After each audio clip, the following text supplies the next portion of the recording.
For the last 11 years we've had people come from all over the world and stay. I really love just being able to share what we do here and what we've got here with others and help them discover the Barossa. And when people come and stay, I get to see the Barossa again through their eyes, and it just reinforces and makes me realise how lucky we are. When people put their trust in me and book to come and stay in my cottage, I just want it to be right for them. So a lot of time and energy goes into making sure that everything is just right. To me it's fabulous when they walk in and they look around and they go, wow, and that makes me feel really happy. Because it's so personal, I just have 2 guests at a time, and when they arrive I have a map drawn up for them. I mark all our favourite things to do, and I find out what they like doing and what they've come for, and then help them work out a bit of a plan about what to do. And people do love that, because as soon as they see a map they go, oh wow, thank you, we didn't really know where to start. If people are really interested in wine and the vineyard, then they're welcome to go for a bit of a walk up into the vineyard with Pete. We find so many people have drunk and enjoyed wines from all over the world and love their wines, but they've never actually stood in a vineyard with the guy that grows the grapes. And that's where a good wine starts. The number of people that have come back to me and said, wow, that's the best thing we've done since we've been in the Barossa.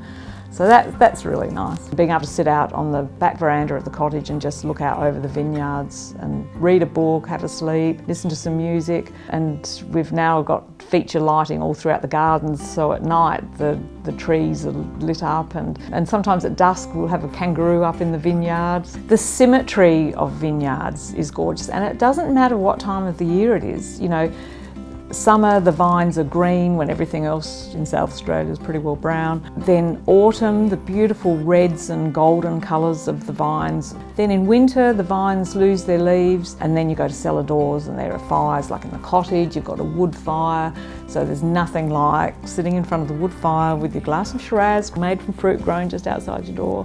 And then in spring, well, everything's just glorious then too, because the gardens look fantastic. There's no time of the year that really is a downtime in the Barossa. What's great about the cottage, I think, is that when people come here they can experience the heritage of it, but of course they've got all their modern luxuries like their underfloor heating and king-size bed and double shower.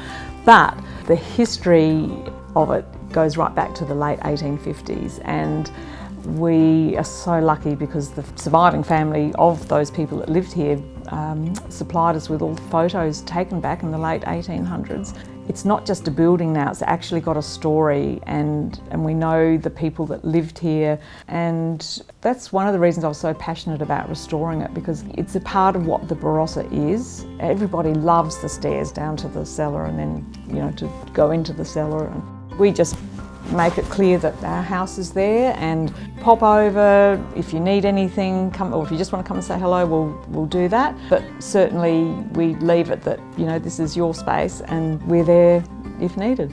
They can come to the cottage, even if they don't step outside the doors, they can taste a little bit of all the things that I love about the Barossa. They've got their bread from the wood-fired oven of Apex Bakery, they've got the double smoked bacon from Linky's Butchers, they've got the milk from the dairy down the road, they've got the eggs from our chooks. They can sit there and read about the history of Barossa food. I've tried to make it that, yep, you can go out and discover them for yourselves, but if you just really want to settle in and do nothing else, you can still taste it all while you're here.